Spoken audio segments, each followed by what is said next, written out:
ওই පාවිච්චි කරපු වාහන නැවත ගත්තට පස්සේ ඒ වාහන වලින් yaadෙන්නේ නැත්තේ නිතර නිතර වාහන ගරාජ් දාන්න සිද්ධ වෙන්නේ ඒ වාහනේ කලින් අයිතිකාරයෝ වාහනේට අරගෙන ඉන්නේ. මසුරුකම මසුරුයි කොච්චර මසුරුයිද කියනවා 1960 ගණන් වල චීත්ත තවම ආච්චි අම්මලගේ පෙට්ටගම් වල තියෙනවනේ අයින් කරන්නෙම නැහනේ. ඕක ඕන වෙයි ආස්පාස් කරනවා මේවා ඕන වෙයි බං කියලා තියා ගන්නවා. පරණ සාරි ඉස්සර අපේ ගෙවල් වල දානෙට පිරිතෙට පරණ සාරි බිත්ති වලට ගැහුවා. අර වේදිකා සරසනකොට වියන් වලට ගැහුවා. දැන් හට් නිකම්ම කඩේ තියෙනවා ගේනවා පුටු වලට ගේනවා. ආයේ දැන් සාරි බිත්ති වලට ගගහා ඉඳිල්ලන්නේ නැහැ. ওই පරණ සාරිත් එක්කම ආච්චිලාට යන්න වෙන්නේ හොඳ. පරණ දේවල් හවඩි පරණ කිල් හොට තවම පරණ කිල් හොට තියාගෙන ඉන්නවා. ගිරේ අතේ නැති වෙලාවක් නැති මිනිස්සු ඉන්නවනේ. පොඩි පිහි කෑලි ඒකම අල්ලගෙන පුදුම මසුරුකම. මේ අතාරින්න බැරි මිනිස්සු කොහොමද සුගතියකට යන්නේ? මම දැකලා තියෙනවා පිහි අතේ නැති මිනිස්සු. මැරෙනකොටත් පිහි අතේ තියෙන මිනිස්සු මම දැකලා තියෙනවා. නිකන් ඇති වැඩකුත් නැහැ පාරේ යන ගමන් පාර දෙපැත්තේ තියෙන අතු වලට ගහගෙන. ඒක හැම වෙලාවෙම අතේ තියෙන. අර රට බේරා ගන්න ගිය කැප්පැටි පොළ අධිකාරම් තුලත් කඩුව පැත්තකට දැම්මට පස්සේ හැම වෙලාවෙම ළඟ තිබ්බේ ධම්මපදේ.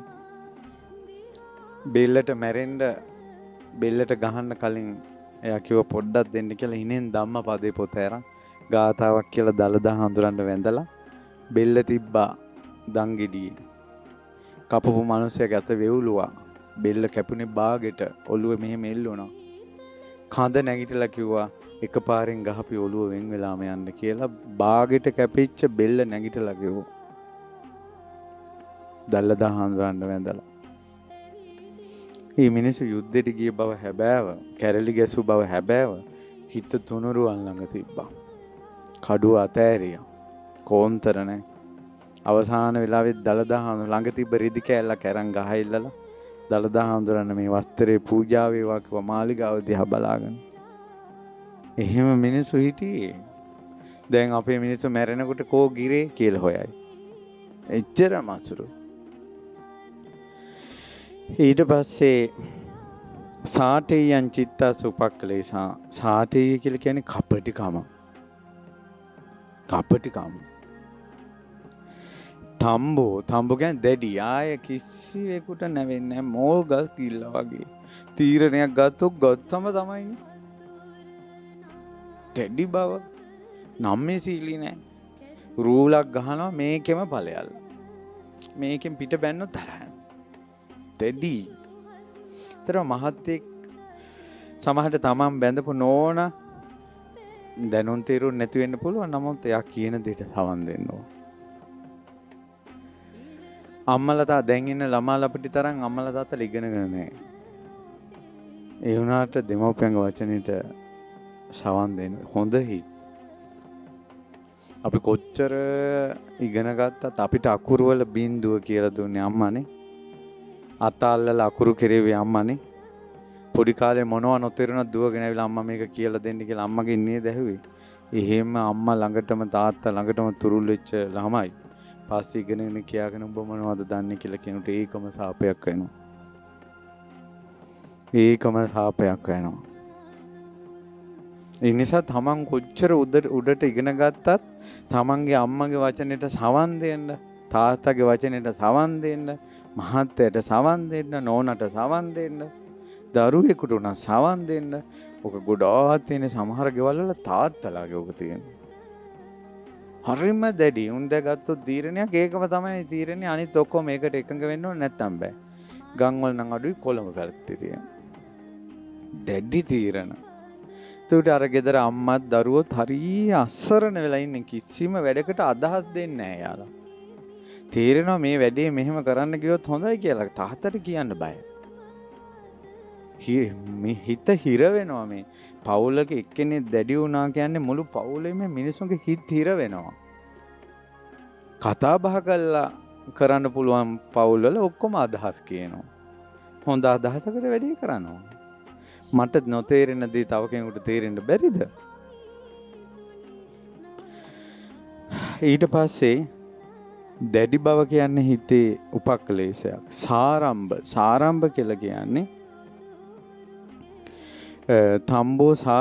සාරම්භෝ කියලා කියන්නේ ඕනාවට වැඩිය හිතට ගත්ත එකට එක කරන ගතිය. එකට එක කරනවා. වචනයක් කිව්වොත් 10ක් කියන. එතනක් තියෙන්නේ අර මේක තියෙන්නේ නැවෙන්නේ නැති ගතියම තමයි. එකට එක කිරීම තුළ තියෙන නැවෙන්නේ. පරදින්න කැමති නැහැ. අඩියක් පස්සට ගන්න කැමති නැහැ. ඔය අඩියක් පස්සට ගන්න මිනිස්සු ඉන්නවනේ. හොඳ මිනිස්සු.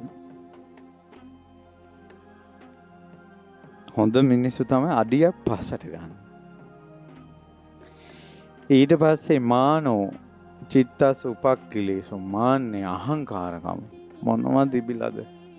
ඇත්තටම දැන් අපි රටවල් වල ධර්ම දේශනාවලට වඩිනවා පිට රටවල් ඊළඟට වත්පෝසත්කම් තියෙන මිනිස්සු උගත්කම් තියෙන මිනිස්සු ඔය මිනිස්සුත් එක්ක ඇසුරු කළාට පස්සේ අපිට හිතෙනවා මේ ගම්වල මිනිස්සු අහංකාරකමෙන් ඉන්නේ මොනවද තිබිලාද? දැන් අපේ ගමක සාමාන්‍යයෙන් කෙල්ලෙක් ගත්තත් පොඩි කරාම දෙකක් පොඩි චේන් එකක් කොහොමනේ දාන්නේ?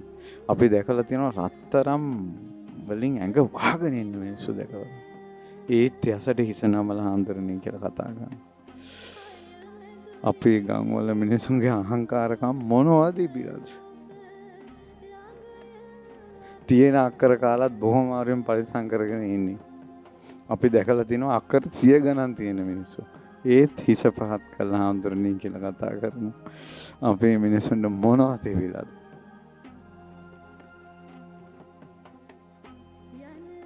විභාගයක් කාර්ය මේ හොඳට විභාගේ හොඳට ලියලා හොඳ ප්‍රතිඵලයක් ලබා ගත්තට පස්සේ ආයෙත් මෝල් ගහ කෙලින් වුණා වගේ නැවෙන්නේ නැති දෙඩි අහංකාර චරිත වෙනවා. අපි දැකලා තියෙන භාෂා ගණනාවක් වතුර වගේ කතා කරනවා. දැන උර්ගත්කම් එමට ඒ තිරපාත් කළා කතා කරනවා. ඒ නිසා කිසිම දෙයකින් අහංකාරකමකට එන්න එපා. මේවා නිත්‍ය නෑ. ඊට පස්සේ අතිමානෝ කියන්නේ තවත් අහංකාරයි. මද කියන්නේ මත් වෙලා ඉන්නේ රූපෙන් මත් වෙලා. රූප මද. ඊළඟට ගිලා මේ තරුණකමෙන් මත් වෙලා. තරුණ මද. ඊළඟට ඔය ඉන්න වයසක මිනිස්සු ඉරන්දාරි වගේ. තවම මේ තාත්තා කෙනෙක් මන් දැන් වැඩි හිටියෙක් මන් දැන් සීයා කෙනෙක් ගමේ ප්‍රභූවරේ ඒවා නැහැ. තවම ඉලන්දාරි ගතිය. ඒක තියෙන හිතට තරුණකම ගත්ත වැඩි. ඒකට කියන තරුණ මදේ.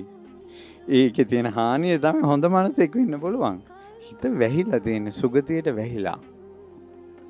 මදෙන් ආරෝග්‍ය මද කියන්නේ ලෙඩ වෙන්නේ. මම නම් ওই පැන්ඩෝල් පෙත්තක්වත් බොන්නේ නැහැ.